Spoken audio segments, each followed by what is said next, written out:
Hey guys, welcome back. I hope you're having an amazing day. Let's get right into the stories. The first story is titled, How I Gutted My HOA. Backstory, a few years ago I bought my first house in a medium-sized 500 to 1,000 homes neighborhood in a southern state. It had an HOA, but I actually picked the neighborhood because they had the lowest HOA dues in the city, the fewest rules, and the house was by far the nicest one I could afford in my budget. After a few weeks, I got a violation notice from the HOA telling me that I had 2 violations needing correction. My lawn was not green enough. My trash cans were too close to my driveway. I was thoroughly confused about number 1 as it was February in the middle of winter, so of course my lawn was dead, like pretty much everyone else's. So I had assumed that either this was a mistake or an existing offense from the previous owner. As for the trash cans, I kept them on the side of my house, and I think when the HOA came by, my trash cans stuck out past the side wall roughly 1 foot. So how dare I? I shrugged them off and continued on. Come March, I got another notice, this time fining me for both violations. Each one cost me $100, and they wanted the money in 2 weeks. I was pissed.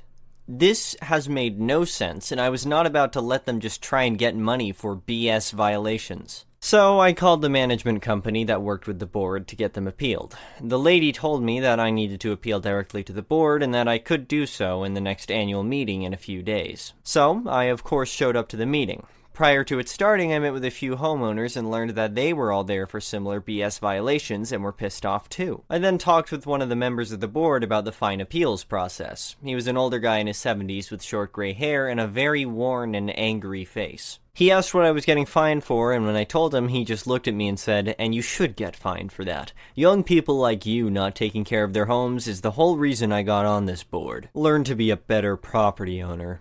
This dude was the VP of a volunteer board telling me that I did not know how to take care of my house. What a sad life.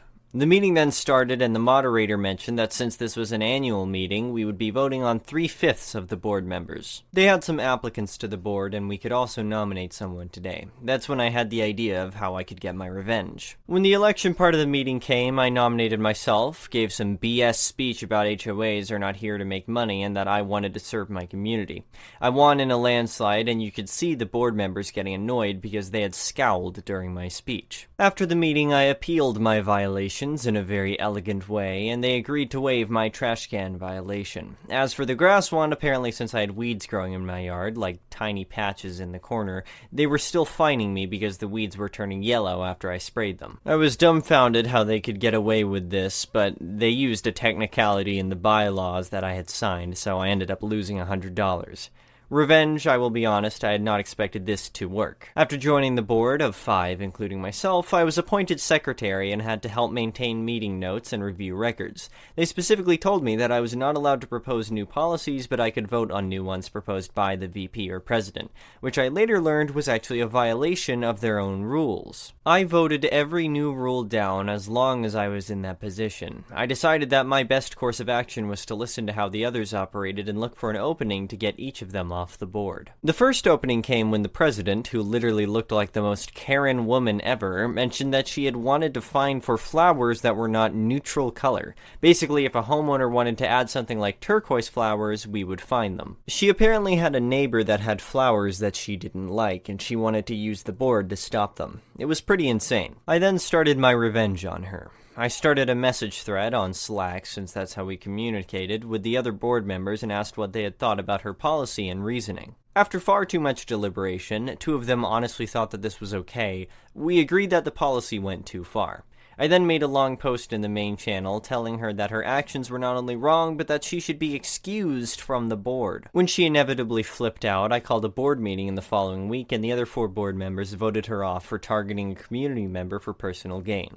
She gave a sob story about how the board was her life and that the neighborhood was like her child, but I didn't care. That was 1 down. I convinced one of my good neighbor friends to join a little later on to take her spot. The next members I targeted were the treasurer and director, as I wanted to save the VP for last. They were actually pretty easy to get off the board because they were very easily swayed by public opinion. So I made a fake account on Nextdoor and waited until spring when most of the violations go out. When the letters went out, I looked for angry posts on Nextdoor. I then would comment on each one, giving them the first names of the 2 board members as the culprits and told them to come to the next HOA meeting to appeal. It worked far better than I had expected. During the next meeting, over 50 people showed up and called out those by name. It was glorious. During the open session, community members grilled those two for their poor policies, even though they did not make most of them. The VP, now president after the other one resigned, tried to defend them but ultimately failed. The two members were so distraught after the meeting, and I told them that maybe they should resign, and they both did.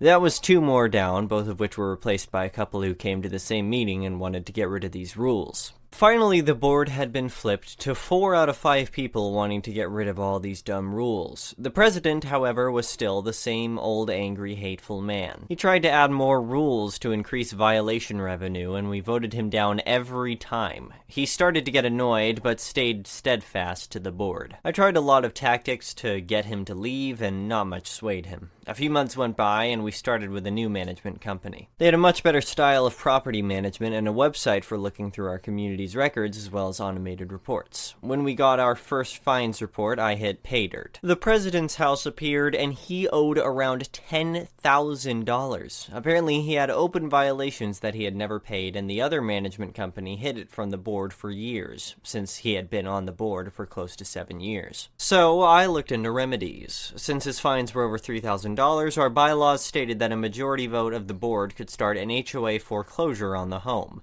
which I still think is insane that HOAs can do that. So I got all the docs together and double-checked with the new management company that the fines were correct, which they confirmed. I called an emergency board session, presented the information, and 4 out of 5 of us voted to start the foreclosure process. The president got angry, cursed, and left the meeting early. We were informed a few days later that the president had resigned, paid his fine, and put his house up for sale. While I am sad we couldn't force a foreclosure, at least he was off the board. I'm currently president to this day, and I've reduced the fining policy to be a maximum of $400, and homeowners can appeal anytime that they wish digitally. In addition, I have banned any grass fines until May, and trash can violations have been super relaxed. Moral of the story, never fine me $200, call me a stupid young kid, and expect to not lose your house. The next story is titled, My Neighbor Reported Me to the Police for Refusing to Sell My Land/Property. Growing up in the small town of Lomas de Zamora, Argentina, I always knew my family's land was something special. My father and his father before him had worked the land for generations. When my father passed away, I inherited the land and continued to run the family farm. However, that's when things took a turn for the worse. My neighbor, who we'll call Carlos, had always been friendly with my family. We shared meals, traded goods, and looked after each other's homes when we were away. However, when I inherited the land and decided to expand my farm, Carlos suddenly became hostile. He offered to buy the land from me, but I refused. That's when he started harassing me and my family. He would blast his music late into the night, make false accusations about us to the authorities, and even vandalize our property. I tried to ignore him and focus on my work, but things escalated quickly. One day I came home to find the police waiting for me. Carlos had called them and claimed that I was growing illegal substances on my land. They searched my property and found nothing, but Carlos wasn't satisfied. He continued to harass me and my family, making our lives miserable. That's when I knew I had to take action. I decided to install security cameras around my property, hoping to catch Carlos in the act. It wasn't long before he struck again. This time he set fire to one of my fields, destroying all of my crops. The cameras caught everything, and I took the footage to the police. They arrested Carlos, and he was forced to pay for the damage he had caused. However, he didn't stop there. He continued to harass me, making threats and causing trouble. I knew I couldn't keep living like this. That's when I decided to sell my land and move my family to a new town. It wasn't an easy decision, but I knew it was for the best. I found a buyer and prepared to leave everything behind. However, on the day of the sale, Carlos showed up at my property demanding that I sell the land to him. I refused, and that's when he called the police on me, claiming that I was trespassing on his property. They arrived and saw through his lies, but it was too late. The sale fell through, and I was left with nothing.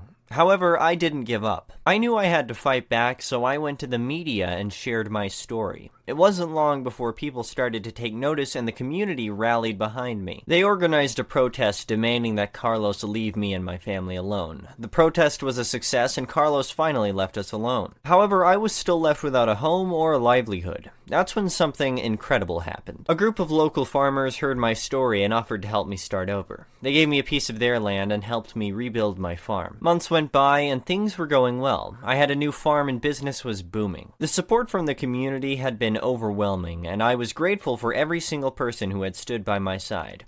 However, just when I thought my troubles were behind me, Carlos showed up again. He came to my farm, unannounced, and demanded that I sell him the land that I had acquired. I tried to reason with him, but he was beyond reason. He told me that he would stop at nothing to get what he wanted, and that he would ruin me if I didn't comply. I knew I couldn't let him win, so I called the police. They arrived quickly and took him away, but I could tell that this was far from over. I knew that he would come back and that he would stop at nothing to get what he wanted. Over the next few weeks, things escalated quickly. Carlos started to spread false rumors about me and my business, telling people that I was a fraud and that I was selling contaminated food. I tried to ignore him, but the damage had been done. My reputation was in tatters and my business was suffering. That's when I received a call from a group of lawyers. They had seen my story in the news and had offered to help me fight Carlos in court. They believed that we could win and that we could finally put an end to his reign of terror. We spent months in court fighting tooth and nail against Carlos and his team of lawyers. It was a grueling process, but in the end, justice prevailed. The judge ruled in my favor, and Carlos was forced to pay me a large sum of money in damages. I thought that would be the end of it, but Carlos wasn't done yet. He appealed the decision and took the case to a higher court. I was devastated, but I knew that I couldn't give up.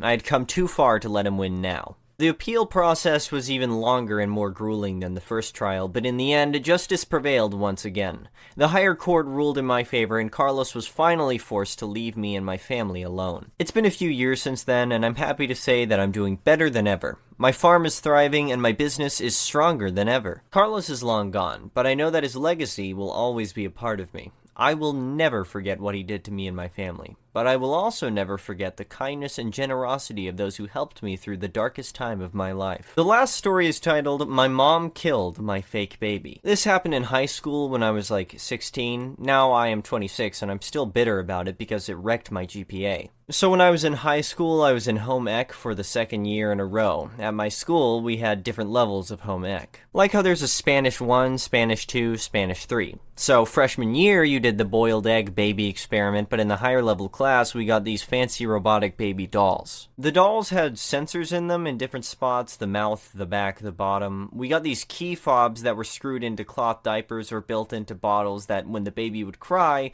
we would put the fob across the sensor and the baby would stop crying. The baby also had a sensor in the neck that if the neck went too far back, it registered it as broken on your chart.